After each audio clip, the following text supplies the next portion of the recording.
Well, I hope you all got the memo that I was going to wait until after the Jackson Hole speech by Chairman Powell before I would do this morning's after the bell. And I think that was probably the smartest move. So we've now heard from Chairman Powell. The market is fine. It actually went up during the speech, which is pretty unusual for anything out that comes out of Chairman Powell's mouth. But apparently they liked what he had to say, which was, as expected and as hoped for, pretty much neutral. One of the things that he said, and maybe he's said this before, but I've never heard him use these words before.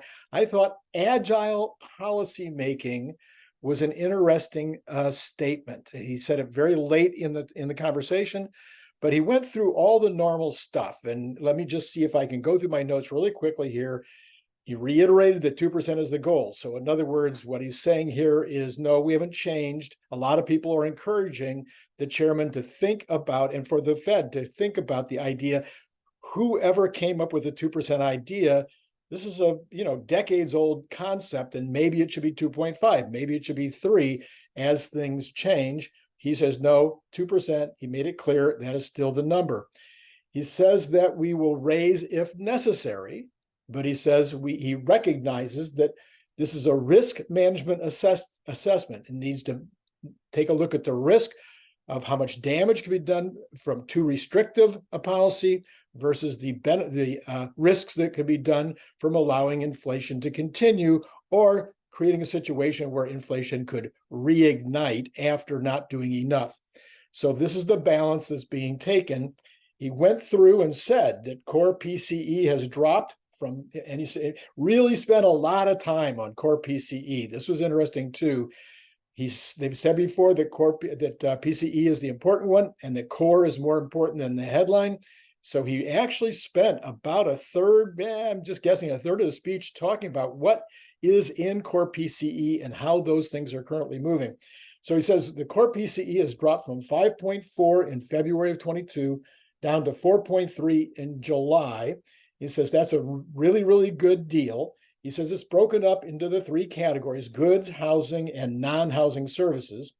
He says the durable goods are obviously showing deflation or disinflation and going in the right direction. Vehicle, he spent a lot of time even using vehicles as an example that could talk about all of the goods category, and said vehicles, were impacted greatly by the pandemic and chip shortages and all the rest, but that's now coming into balance, and that therefore the used car, new car prices are coming down.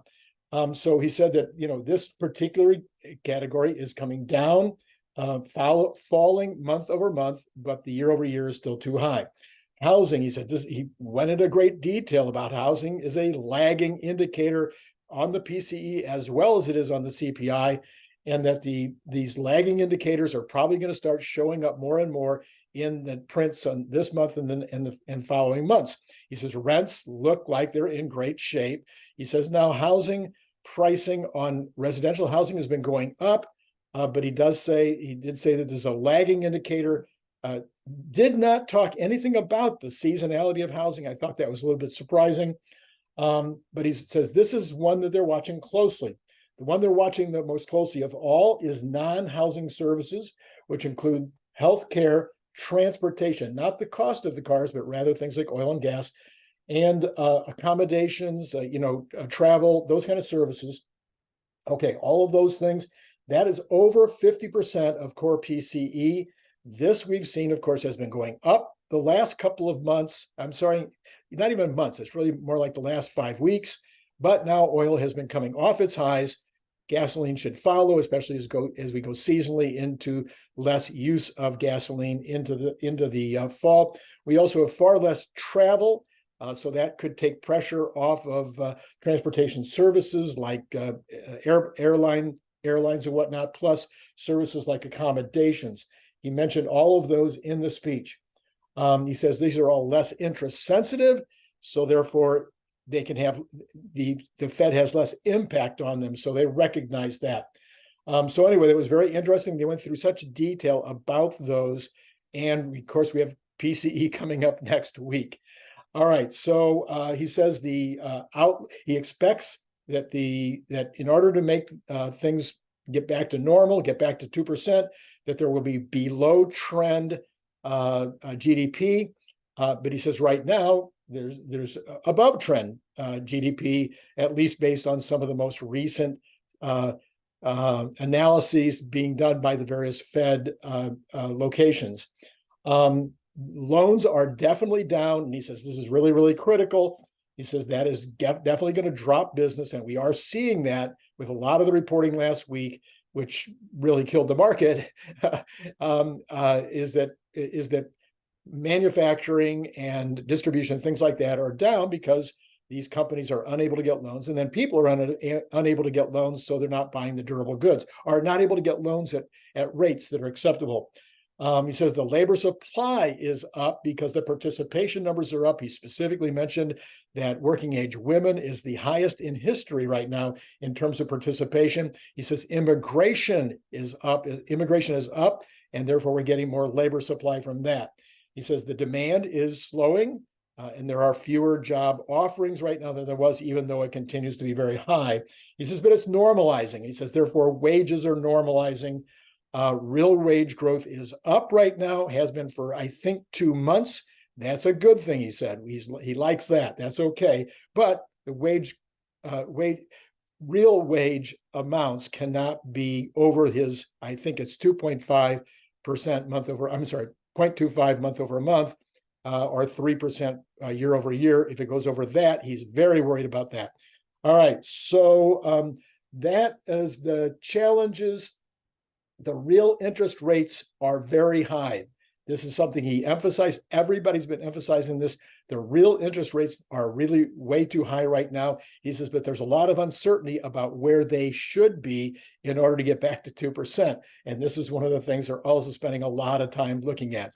All right, so that was the Fed speech. Again, appears to be neutral. Stock market seems to be taking it as neutral.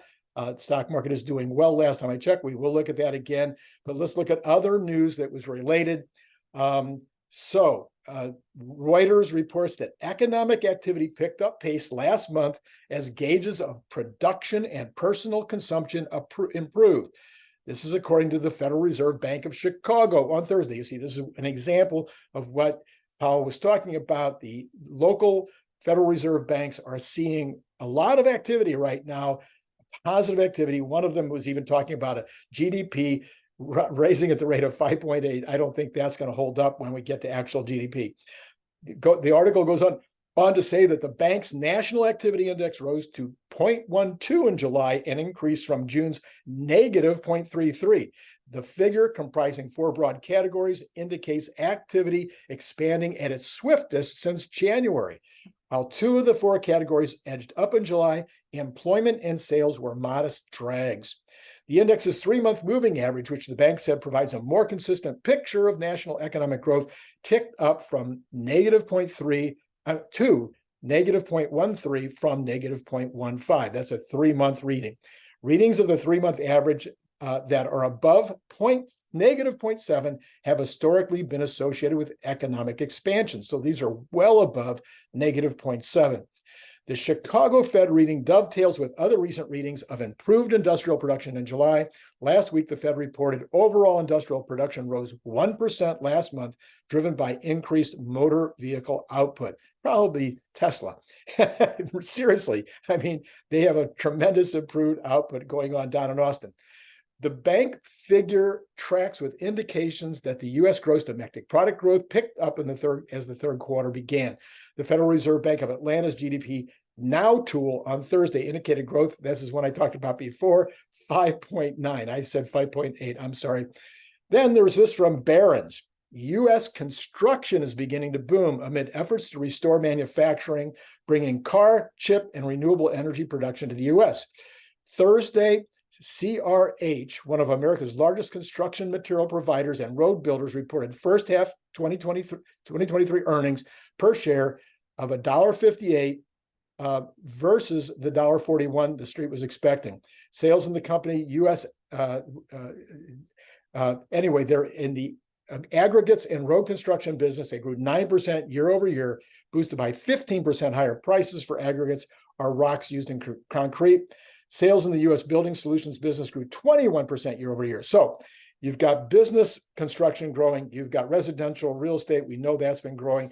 We know that rental real estate had already been growing. I don't know that that is increasing at all at this point. The last paragraph in this article said, for the full year, management expects earnings before interest, taxes, depreciation, and amortization to be $6.2 billion, higher than what the street was expecting. All right, let's take a look. So that is the news that the street is looking for right now in order for the second leg of the bull to go. I've been talking about this for days. They're going to want to see that they're going to want to go back to the mindset that inflation is a fait accompli. And they're going to want to believe that interest rates are maxed out right now and or coming down. If they can believe those two things, then they're going to start looking at things like these last two articles. They're going to be looking for evidence that the overall economy is okay. It's going to be okay, and that earnings, on the Fortune 5, on the S&P, on the Dow, on the NASDAQ, the companies that are related there, that the earnings are going to be okay. Maybe not fantastic, but at least okay. And then we can see the second leg of the bull beginning to happen. So let's take a look at what's going on here. Tesla has been bouncing around all morning. Before the Fed meeting, it had been up about 5. It had dropped at the beginning of the Fed meeting to about 3, up 3. It went up as high as 7 above yesterday's close. It is now sitting at 4.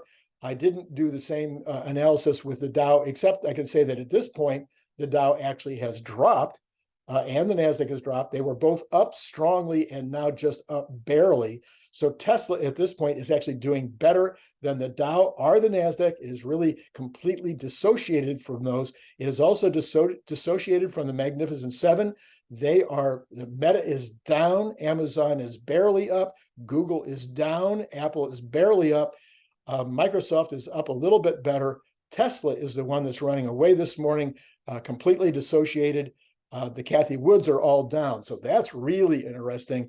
So the market seems to be taking the Fed statement not as well as it seemed to during the statement and immediately after, as they're thinking about it. Maybe they're deciding, again, it doesn't appear that they're taking it negatively. The stock market hasn't crashed, gone down 100, 500, whatever. So it appears it's more of a neutral reading, even as the market now is settling around break even. But Tesla's staying up 5. Let's take a look at the other data. The other data we have crypto back down to right around 26. So that seems to be a new point where crypto is going to settle for a while. We have the dollar hit peaks before the Powell speech. We have gold down now, but still around 1940. But that's still way down from its high a few weeks ago. Whoops, I'm very sorry. My phone stopped giving me the data that I needed to see right now. So just give me a minute. Anyway, overall, this looks good for Tesla this morning. Here we go. We now have oil under 80 again. So that was good. It was above 80 this morning before the speech. It's now below 80, but it is above 79. So it's 79, 74 right now. Love to see that come down a lot more. And then bonds at 4.273. That is up from yesterday, but not as high as it was 2 days ago. So kind of, again, maybe kind of a neutral response. Actually, it just changed right now down to 4.273. Oh, it's jumping all over the place. So the 10-year is jumping all over the place. A little hard to get a reading. The 2-month is up tiny bit. 2-year is up strongly, as is right now the 10-year up 0.038. But again, it's jumping all over the place. So that may take a little longer to figure out where that's all going to settle in. Okay. Later on, of course, tonight, I'll be giving you the good news for the whole week. Tomorrow morning, we've got Larry Goldberg on. You're going to want to hit notify in order to make sure Larry Goldberg and I, what are we going to talk about? We're going to talk about what Cathie Wood talks about tonight. So I'll be watching that and taking notes. Larry will be watching that and taking notes. And tomorrow morning, Larry and I will talk about both Cathie Wood and the Fed speech and the aftermath of all of that. This afternoon, I haven't quite decided yet, but I'm going to do something that has to do with my predictions about where Tesla is headed over the next weeks and months in terms of the actual stock price. Yesterday, I did if you didn't see yesterday's midday analysis that I did, or even the evening analysis that I did, the one with Jeff Lutz yesterday, really, you should see that. I'll put a card right here. And then later on in the day, I did an analysis. You want to say, I'll put that card right here. Those were broad general analyses. If you didn't see them already, I highly recommend you go back and look at them. But what I'm going to do, I think, for my midday episode today is I'm going to actually make the case that Tesla will be back at 300 no later than after earnings in October, but maybe as early as a week from Monday. How's that? I'll be doing that this afternoon. All right. I guess that's all I've got for you right now. Be sure to go to Patreon and join Patreon. I mean, come on. We need more people to join Patreon. All right. Been great talking to you.